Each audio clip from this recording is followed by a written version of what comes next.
기도하시겠습니다.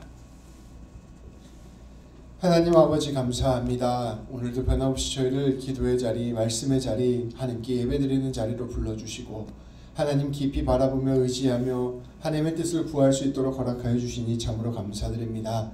하나님 아버지, 우리 모든 성도님들 이 시간 말씀을 들을 때 성령님께서 함께하여 주셔서 우리에게 지혜를 주시고 감동을 주시고 은혜를 부어주셔서 우리 모두가 주님 붙들고 나아가기를 결단하고 주님이 주시는 은혜에 온전히 새로워지는 귀한 자리가 될 수 있도록 인도하여 주옵소서.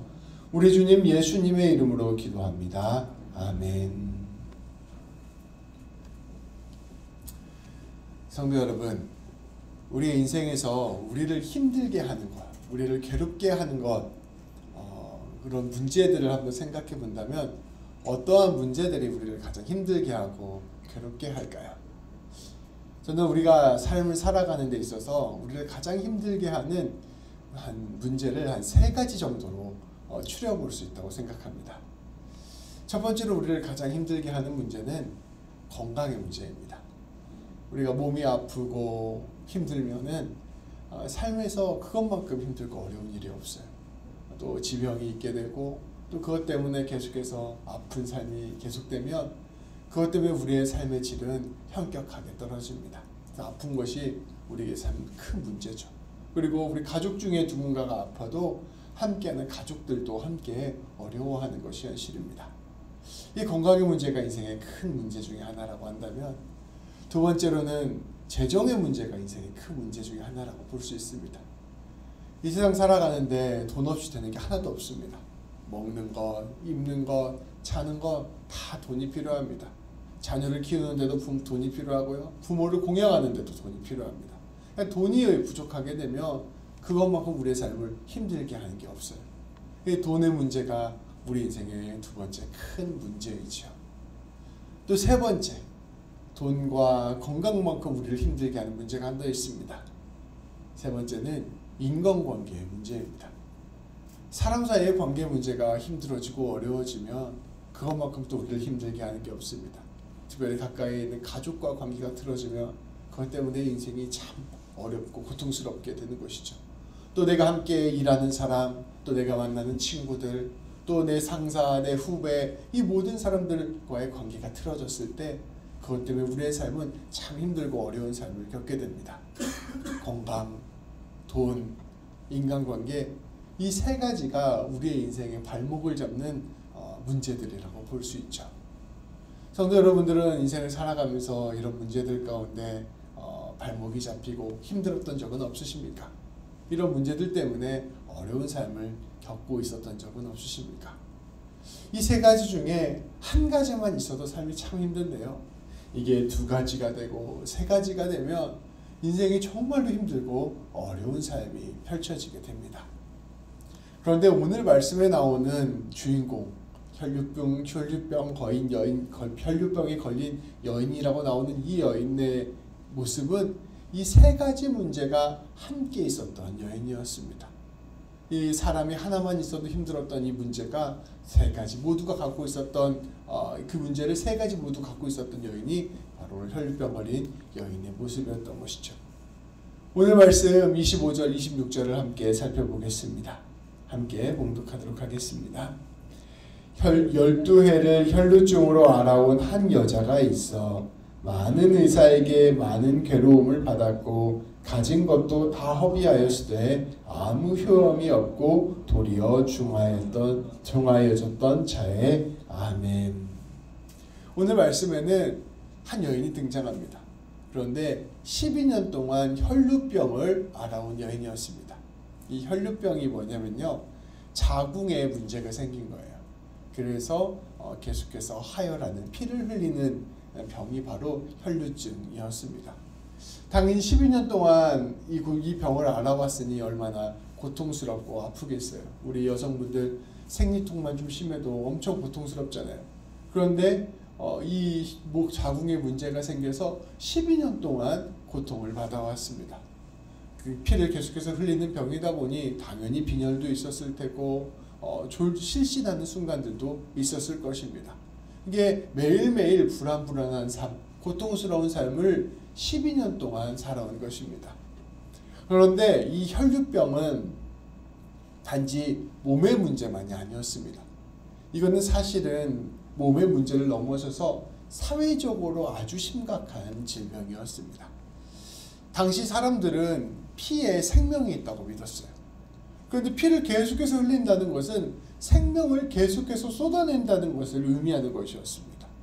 그래서 혈루병에 걸린 여인을 보면서 사람들은 무슨 생각을 했냐면 죽음이 곁에 있는 사람이다 라고 생각을 했어요. 하나님으로부터 버림받은 사람이다 라고 생각을 했습니다.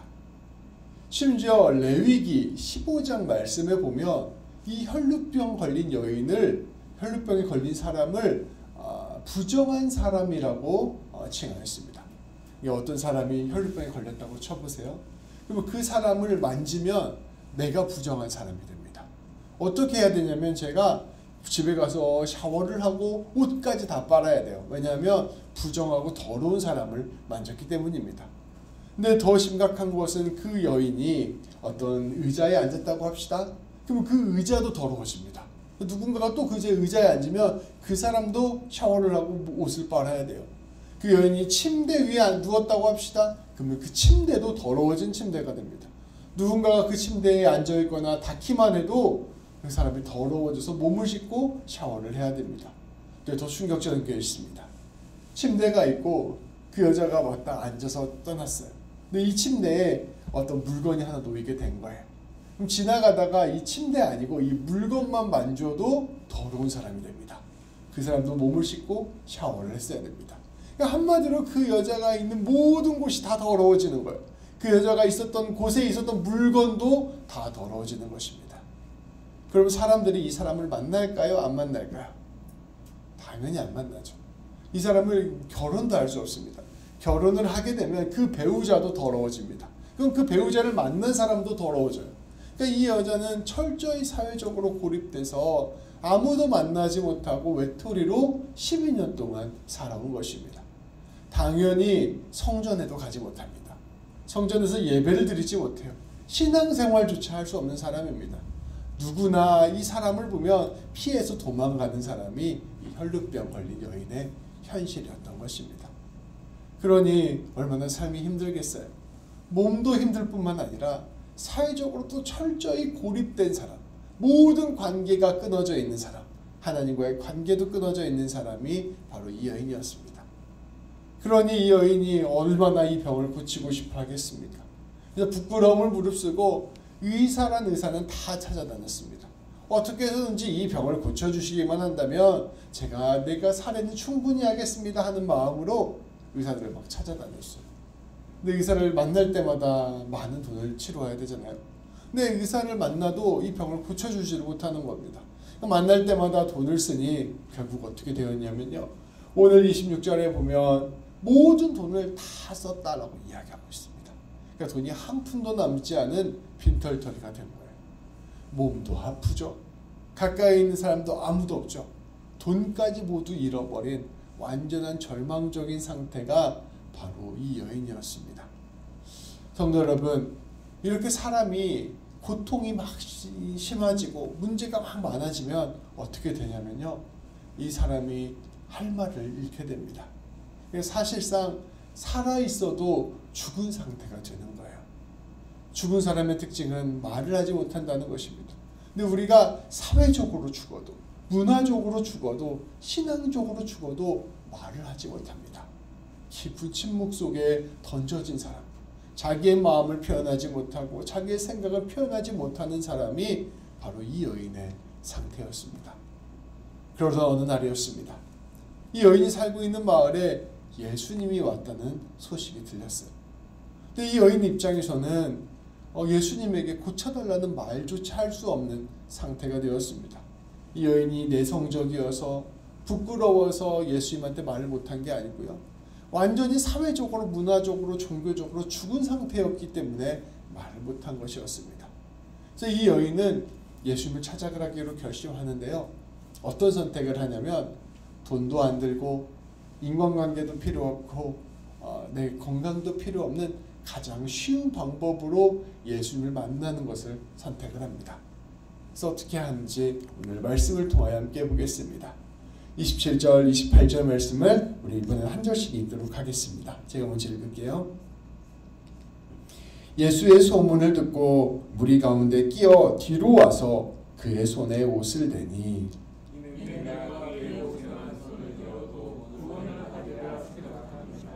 아멘.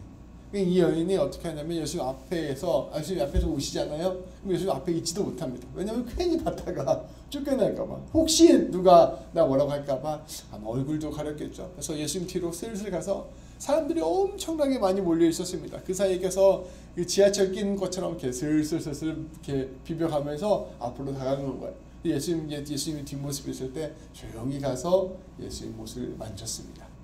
돈도 없고 인간관계도 깨졌고 건강도 없는 이 여인이 그냥 할 수 있는 최고의 방법, 예수의 옷을 손을 만지는 방법으로 예수님께서 혹시 나를 치료해 주실까 이렇게 손을 댔던 것이죠. 그렇게 손을 대자 어떠한 일이 일어납니까? 놀랍게도 이 여인이 그 자리에서 고침을 받게 됩니다. 아마도 우리 예수님은 걸어가실 때 이 여인을 기다리고 계셨을 거예요.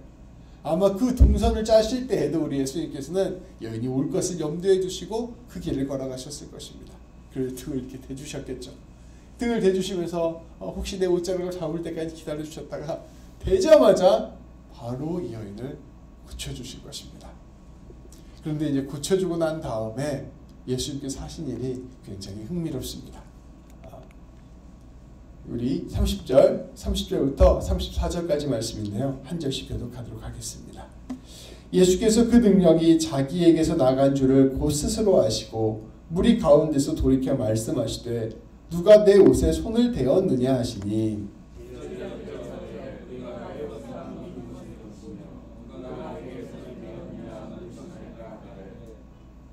예수께서 이 일 행한 여자를 보려고 둘러보시니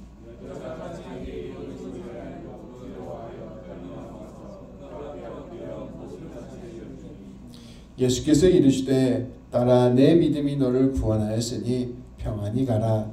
내 병에서 놓여 건강할지어다. 아멘.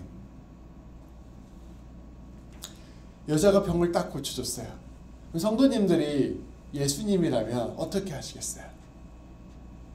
이 여자가 굉장히 상처가 많고 아픔이 많고 말도 할 수 없는 여자였잖아요. 그러니까 이제 병을 고쳐주고 병이 나아서 갔으면 이제 좀 사려 깊은 사람이라면 여자가 병이 나았구나, 그래 잘 살아라, 좀 민망하지 않게 서로 그냥 조용히 가시지 않으셨겠어요? 더군다나 조금 이따 제가 말씀드리겠지만 지금 굉장히 긴박한 상황이었습니다. 예수님이 어디를 향해서 막 가고 계신 상황이어서 굳이 이 여인을 부르지 않아도 됐을 상황이었습니다. 근데 예수님께서 이 병이 고쳐주시자마자 갑자기 모든 사람들에게 소란을 뭐라고 하지? 큰 소리로 사람들을 당황스럽게 하시기 시작하십니다. 큰 소리로 외치는 거예요. 누가 지금 내 몸을 만졌느냐? 내 몸에서 지금 능력이 빠져나갔다. 누가 지금 내 몸에 손을 댔느냐? 라고 사람들에게 물었습니다. 네, 한번 생각을 해보세요. 이 제자들과 예수님이 막 걸어가는데 수천의 사람들이 막 둘러싸고 예수님과 함께 걸어가고 있었습니다. 모든 사람들이 예수님 옆에 바짝 붙어서 가고 있어요. 그럼 옷을 만진 사람이 누구냐면요, 예수님 옆에 있는 주변의 사람들이 다 예수님의 옷을 만지고 있었어요. 그러니까 제자들이 예수님께서 이렇게 말씀하시자 좀 황당한 거예요. 예수님 지금 무슨 말씀을 하십니까? 다 지금 예수님을 만지고 있습니다. 이렇게 사람들 사이에 끼어가는데 누가 지금 예수님 손을 만졌다고 하십니까? 라고 제자들이 물어봅니다. 근데 예수님께서 거기에서 더 단호하게 말씀하세요. 아니, 지금 내 몸을 만진 사람이 있어. 내 몸을 만져서 치료받은 사람이 있어. 지금 당장 내 앞에 오라고 그래. 그렇게 따뜻이 말씀하실 것입니다. 물론 좀 따뜻하게 말씀하셨겠죠. 그랬더니 그 순간에 이 여인이 앞에 나와서 말씀을 보면 바들바들 떨면서 예수님께 말을 하기 시작합니다. 얘가 두려워서 사실은 이 여자가 두려워하면서 사실은 고개도 들지 못하고 엎드려서 예수님에게 말합니다. 아마 이 여인이 자기의 상황과 형편을 다 얘기했을 것입니다.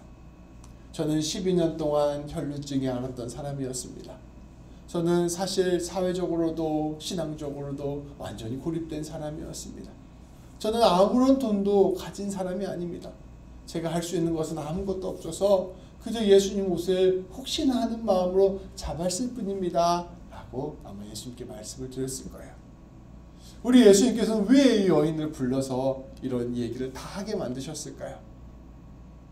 우리 예수님께서는 민망할 수도 있는데 왜 굳이 불러가지고 이 여인이 이 모든 상황을 다 자기 입으로 말할 수 있도록 하셨을까요? 우리 예수님께서는 이 여인에게 말을 돌려주고 싶으셨던 것입니다. 내가 말하지 못해서 예수님 앞에 찾아와서 나 좀 고쳐주세요 라고 물어보지도 못하는 이 여인에게 이제 말할 수 있는 기회를 주시고 말할 수 있는 삶을 허락해 주신 것입니다. 이제껏 철저히 고립되어 있고 이제껏 철저히 무너졌던 이 삶 가운데 다시금 말을 하면서 살아갈 수 있는 길을 열어주신 일, 사건이 바로 예수님께서 보여주신 일의 진짜 의미였던 것이죠.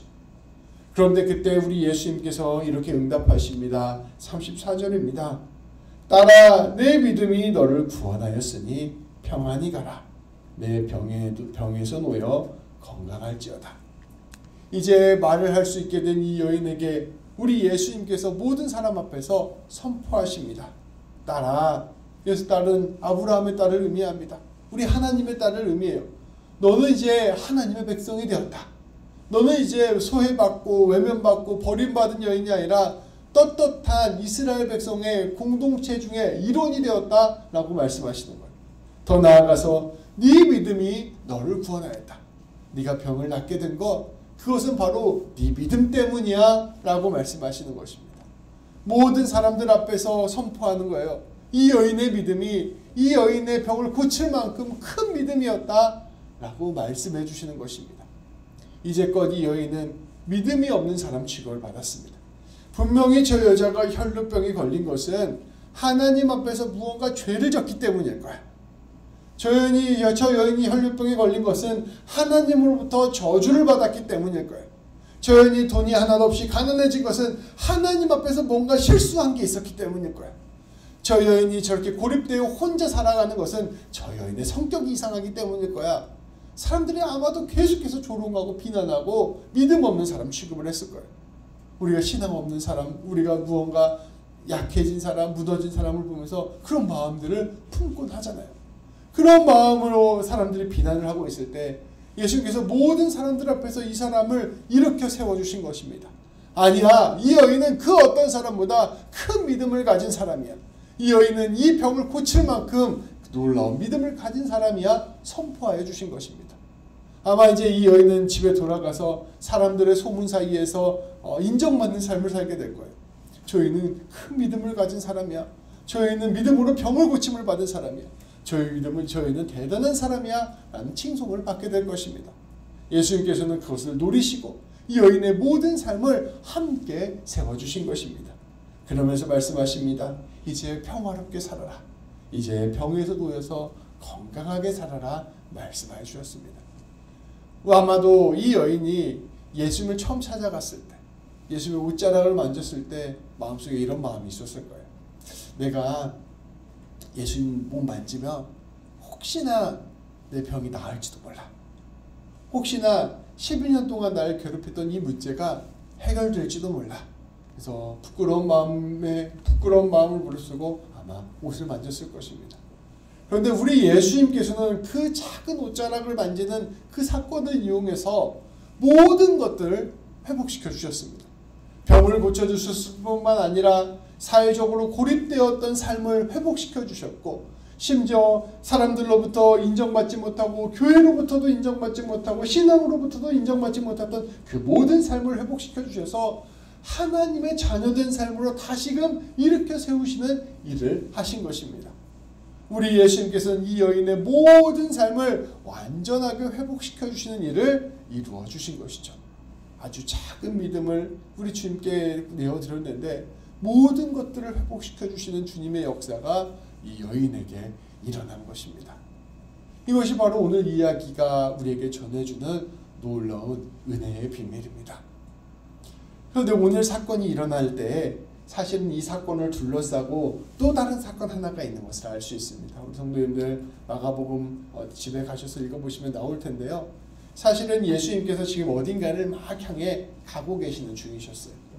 어디를 향해서 가고 있었냐면 야이로라고 하는 사람의 딸을 고쳐주시기 위해서 가시는 중이셨습니다. 야이로라는 사람의 딸이 있었는데 12살 된 소녀였어요. 그런데 중병에 걸려서 죽게 되었습니다. 그러니까 이 야이로가 어떻게 할지 모르는 거야. 자기 딸이 지금 죽게 생겼으니까. 그래서 어떻게 할까 하다가 예수님을 생각하고 예수님을 향해서 불이 나게 뛰어갔습니다. 그래서 예수님께 말하는 거예요. 예수님, 지금 제 딸이 있는데 당장 죽게 생겼습니다. 빨리 우리 집에 오셔서 제 딸 좀 고쳐주십시오. 요청을 하게 된 것입니다. 그래서 예수님이 그 얘기를 듣고 제자들과 함께 그 야이로의 집으로 향하는 길이 바로 오늘 말씀이 일어난 상황이었습니다. 딸이 죽게 생겼는데 급하게 가야 되는데 가는데 지나가던 여자가 옷깃을 잡고 그 옷깃 잡는 여자가 치료를 받고 또 그 여자를 데려와서 이 사연을 듣고 예수님께서 회복을 선포하고 막 이런 일들이 일어나게 된 거예요. 여러분, 야이로의 심정에서 보면 얼마나 마음이 조마조마했을까요? 내 딸이 죽어가는데 지금 예수님께서 너무 시간을 끌고 계신 거예요. 물론 이 앞에 있는 여인도 중요하니까 내가 대놓고 말은 못하지만 아마 속이 타들어갔을 것입니다. 그런데 그 마음을 가지고 막 조마조마하면서 겨우 예수님 모시고 야이로의 집에 가긴 가거든요. 그런데 안타깝게도 그 가는 중에 그 딸이 죽고 맙니다. 그러니까 이제 사람 집에 갔더니 사람들이 이미 울기 시작하는 거예요. 대성통곡을 하고 있었습니다. 그러니까 이 야이로의 마음이 무너져 내렸을 것입니다. 조금만 빨리 왔으면 우리 예수님께서 우리 딸 고쳐주셨을 텐데 예수님이 결국에는 고쳐주시는 그 황금 시간을 놓치고 내 딸이 죽게 만드셨구나 라고 고백을 하게 마음속에 생각을 했을 것입니다. 그런데 우리 예수님께서 어떠한 일을 벌이시냐면요, 그 죽어있는 딸이 있는 방에 들어가셔서 그 여인에게 일어나라 라고 말씀하십니다. 놀랍게도 죽었던 여인이 살아나는 역사가 그 순간에 일어나게 됩니다. 사람들은 어떤 생각을 했을까요? 예수님이 우리의 딸을 고쳐주실 수 있을 것이라고 믿었을 것입니다. 그런데 예수님께서 고쳐주시는 그 능력은 살아있을 때 고쳐줄 수 있을 것이라고 믿었을 것입니다. 그러니까 딸이 죽고 나니 어떻게 죽은 사람을 살리겠어요? 이제 가능성이 없다고 생각했던 것이죠. 그런데 우리 예수님께서는 그 죽어있는 아이를 살리셨습니다. 사람의 예상이나 사람의 계획을 뛰어넘어서 놀라운 일들을 이루시는 모습을 보여주신 것입니다. 이 오늘 혈류병에 걸린 여인의 모습도 그렇고 이 야이로의 딸의 이야기도 그렇고 이 두 이야기가 우리에게 가르쳐 주시는 매우 중요한 하나님의 뜻이 있습니다. 그것은 무엇이냐면요, 우리 주님께서 우리에게 베푸시는 은혜는 언제나 우리의 생각과 우리의 예상과 우리의 기대를 뛰어넘는다는 것입니다. 혈루병 걸린 여인은 어떻게 해서든 병 좀 나아볼까 해서 아주 작은 믿음으로 옷 잡았어요. 이 여인의 기대는 내 몸 하나 치료됐으면 좋겠다라는 기대였습니다. 근데 앞서 말씀드린 바와 같이 이 여인은 재정의 문제, 건강의 문제, 또 관계의 문제, 모든 삶의 문제를 한꺼번에 해결받는 놀라운 은혜를 경험하게 됐습니다. 이 여인이 기대했던 것보다 훨씬 더 놀라운 주님의 은혜가 임하게 된 것이에요. 야이로의 딸 역시 마찬가지입니다. 야이로가 기대할 때는 병든 내 딸 한 주님께서 고쳐주실 것을 기대하고 나아갔습니다. 그런데 우리 주님께서는 병든 아이를 넘어서서 죽은 아이도 살리시는 역사를 이루신 것입니다. 우리 예수님께서는 사회 문화적으로 경제적으로 죽어있는 사람도 살리시는 분이시고 육체적으로 죽은 사람도 살리시는 분이시라는 것을 모든 일들을 통하여 분명하게 보여주셨습니다. 이 놀라운 주님의 은혜, 이 놀라운 주님의 역사, 이 놀라운 주님의 뜻을 우리가 믿고 신뢰하는 것이 바로 오늘 말씀을 읽는 우리의 태도여야 할 것입니다. 우리의 삶의 문제도 여러 가지 문제가 있습니다. 앞서 제가 말씀드렸던 바와 같이 어떤 분에게는 건강의 문제가 있을 수 있고 또 어떠한 문제는 재정의 문제가 있을 수도 있고 또 어떠한 문제는 관계의 문제가 있을 수도 있습니다. 또 우리 모두는 사실 죽음의 문제라는 것을 대면하고 있습니다. 조금 더 확장해 보면 어떤 분에게는 영주권의 문제가 있을 수도 있고요. 또 어떤 문제, 어떤 분에게는 내 삶에 다가오는 여러 가지 삶의 고민과 염려가 있을 수 있습니다. 그런데 그 모든 삶의 문제들을 가지고 나아갔을 때 우리에게 필요한 것은 무엇일까요? 우리에게 필요한 것은 예수님을 가장 먼저 주목하는 것입니다. 우리 주님을 붙잡고 우리 주님께 옷자락에 손을 대고 우리 주님을 우리의 집으로 초대했을 때 우리 주님께서는 우리에게 찾아와 주셔서 놀라운 일들을 이루어가기 시작하십니다. 그런데 우리 주님께서 이루어가시는 그 일은요, 우리의 기대, 우리의 예상, 우리의 소망을 뛰어넘는 일입니다. 우리가 우리 주님을 만나서 우리 주님께서 나를 도와주시면 주님께서 이 정도 일을 이루어 주시겠지 라고 생각하는 것을 훨씬 더 뛰어넘는 일을 우리 주님께서는 이루어 주신다는 것입니다. 우리 주님께서는 우리의 기대와 우리의 상상과 우리의 예상을 뛰어넘어 일하시는 분이십니다. 우리의 모든 것보다 더 크신 분이 우리 주님이시기에 우리 주님께서는 너무나도 아름답고 귀한 일들을 우리의 인생 가운데, 우리의 삶 가운데 또 나아가 영원히 이루어 주신다는 것입니다. 오늘 말씀에서 우리 주님은 이러한 주님을 신뢰하라 말씀하십니다. 이러한 주님께 나오라 말씀하십니다. 그리고 너의 믿음 한 조각을 나에게 내어주며 나를 가장 먼저 붙잡으라 말씀하십니다. 이 주님의 부르심에 응답하여서 주님, 제가 오늘 주님을 붙잡고 나아가겠습니다. 내가 주님께 내 모든 마음을 내어드리겠습니다. 주님께 온전히 내 삶을 붙들고 나아가겠습니다. 결단하는 우리 모든 성도님들 되시기를 우리 주님의 이름으로 축복합니다. 기도하시겠습니다. 주님, 우리의 삶에는 우리의 삶을 괴롭히고 힘들게 하고 무너지게 하는 많은 문제들이 있음을 고백합니다. 하나님, 그 문제들이 너무나도 커 보이기에 사실 우리는 그 문제들을 주님께 간구하고 기도하는 것조차 너무나도 힘들고 어려운 삶임을 아버지 하나님 고백하며 나아갑니다. 하나님 아버지, 우리가 게으르고 나태하여 기도하지 못하는 것도 있지만 사실 마음속 가장 깊은 곳을 생각해 보면 하나님, 내가 이거 기도해도 이루어 주시겠어, 하나님 내가 이거 기도해도 응답해 주시겠어 하는 마음으로 아버지 기도하지 못할 때도 많음을 고백합니다. 아버지, 예수님 앞에서 아무런 말도 하지 못했던 오늘 혈루병 걸린 여인처럼 우리도 주님 앞에서 아무런 말도 하지 못할 때가 참 많음을 고백합니다. 그러나 주님, 우리가 주님을 신뢰하는 마음으로 오늘 이 여인과 같이 주님의 옷자락을 잡으며 나아감을 고백합니다. 주님, 우리가 이 수많은 문제들, 이 수많은 어려움들을 어떻게 해결해야 될지 사실 그 답을 알 수 없지만 오직 주님께 몸을 대는 작은 기도를 올려드림을 고백합니다. 주님께 내 삶에 찾아와 달라는 이 고백밖에 할 수 없는 우리들을 불쌍히 여겨주셔서 하나님, 우리 모두가 주님 붙들고 나아가는 귀한 삶을 살 수 있도록 인도하여 주옵소서.